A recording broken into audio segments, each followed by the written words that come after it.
fitani asese ne din ene your friend say mechanic na prophet kumichacha masesa me YouTube no ba bia me hwe bia ma change afro ene maba too much GH hwe na prophet kumichacha me so me hwe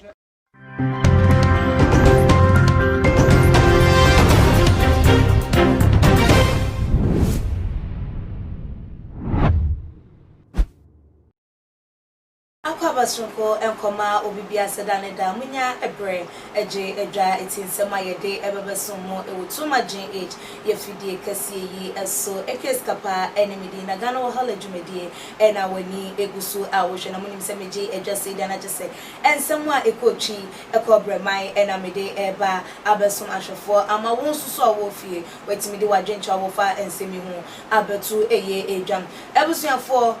menkai eyemo ya obebre ye papa wonya ne baby ekoye ye Professor John Evans Fifi Atamils ye no ye Ghana mampanyi achese wote akonya so a wode eka eye enchini egu ye ekoye aye arwosem kase pa ewo man Ghana emu ana achese dodo na enim adekodi a enunti ema mampanyi a wote aye akonya so wotimi eto ye sam na dodo na susu se ye na bedi eche ye papa John Dramani Mahama waka hu ebi na ye papa yi afrim emebi kokofa na bakwasem se wo suku mu university obi wo ye na obebe ye president wo ho na wonko ne ba 18 na chese amo tag no with so many innocents ye tag bia na wo mo dwen hwam wo mo ente ase na allegations no ye adoso na ensem no beto odwa no na hwehwemu ekoso esusu ebesi enne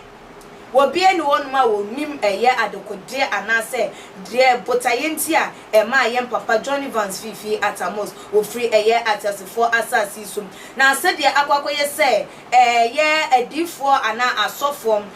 akyerkyerefo nyankopon anamusifo wo manmu nyame ene wo kasam na nyame eda ehintasam edi edetwe wo na wo ma wo mu ehunu enwom ma kyese ewo esumase woda ne die ede eba eye ehanmu ede woman so for penny bi ababontem edidenti a eye papa John Evans Fifi Atamos wotimi eto anananom ewo eye ensedo abrana chese wote eye akonya kase esum na so for penny a ye kan ne ho asem eye yankasam ye papa eye prophet Kofi Odro a odam Alabaster International Prayer Ministry anum na ebusuafo ne nsem ode abetu eye edwa no ebebo pusa bema wo krampo no beka se adewe na se adewe de akoso wo baabia adwuma mu ensore baabia eso se ye no na ema ye papa yi wotimi efri eye atasefo asasi eso na sei ene wode ne nsem no etu eye edwa wo se we need a leader like President Mills who will openly acknowledge a national week of fasting and prayer.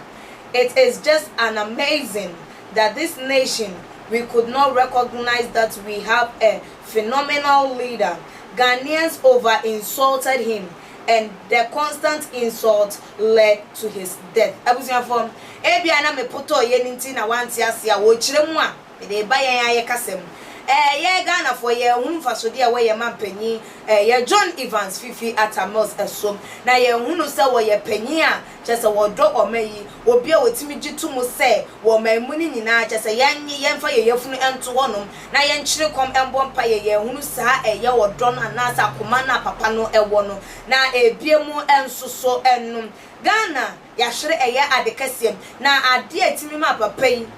wo ko ne krachi entem eye di atem said the Ghana for betimi superman panyi said the Ghana for betimi super panyi mu bia yedi na si akonya so said the Ghana for timi super ye asofo e super chese wo madwuma ye fo mpanifo ene de keka hu eye sa di atemi ene ma eye John Evans Fifi Atamos wotimi eto anananom ewo eye ensedo said the di na atem esi efayem said the kan nim si faye said the chi na nim esi faye ne no ena ma ye papa yi ene de ye boni dia ye hunu ene de ye hwehwe na chese wa beka eye Ghana ye record books ehun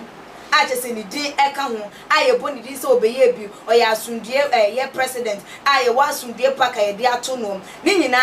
ye de atem ye kasa twitwie ye filthy words ye vulgar words aya na efri enum ede eba no nom ena ama enedai ye papa yi won kan ye hu ebiem na wode nzem we tu dwa na Ghana for say Prophet Kofi Oduro enti we ya ne de nyame kirew enti we ya ne de onwe e ka we nkwa de na ese nka kwada akra betimi aka akire yen ade Ghana ha yenim enti se eye no a e na ade enti na bedi akire ye John Dramani Mahama oda so tinkwam senka onu susu wawu because se de onu susu oba ye nkrofo atwade abonum senka ye no a ene esenka no susu nka ye mampanya wote akonya so His Excellency na nado dan kwa Akufo-Addo anka wono susu no wato na nanom e wonsedu jade wo keka no kra ne jan wo hu hwe ana wo ba beto na nsem we ye de ache Ghana for ye de na nsem we de ye de ekohi na no na dodo na so tena ase no mo se dabi papa yi wo ka eye asem na adenti na omo susu se wo ka asem omo sen enche ye bia se de nkom hye eba se ye mampani ote akonya so His Excellency na nadan kwa Akufo-Addo wo bewu ye December 7th abato yi enya de so obeba be hunu bie eno ho kro ne ba no ebetimi abasem ye se de ye di papa yatem ne ho adwendwen enu nti ena ama ye nkrofo etimi hye nkom kase wo bewu etisi ye be jai Ghana ye betimi aka no otum ne je se de bi ye di ye mpanifo atem ne je se de dane da ye di wo manim twitwiri fom ne jai se de yemfa ni die ema omu ne bebu wo mu so wo mu ye panyin ti edi ni die be mo ma ebema wo mu anyini ayeden achem because panyin wan mu no na wo kan nsem a ense emfata ede kire na eno enso so ema wo dwen eno so ma wu kase aden kra na meyi ama o meyi timi akoso enti se ye papa yi kasem ye kase twitwie ye tim didie enema John Evans Fifi atamosa wanya ne ba bi ekro wo de efri modia ena ye hwe yi na ebetimi aye no na no ebinom so nya na asem enye no kure bia ebim woni eye asem bia ka eno nti eno de sa ensem we etu eye edwa ebusua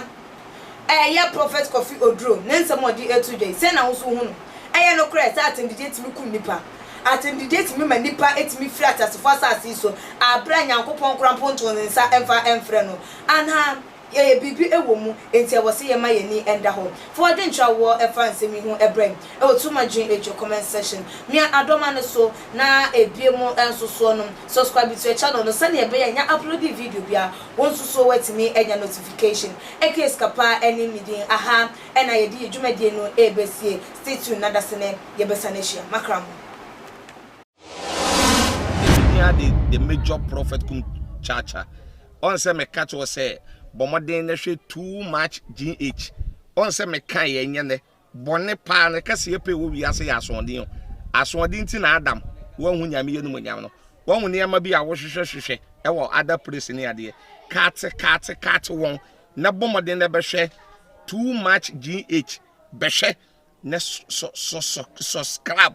bomoden o be hwe pe na wa ye subscribe o subscribe na subscribe na o subscribe a na wo benya ne ma papa a wo pe ahwe nyame shira too much GH we boy what shout out to your fans and everybody who is watching too much GH.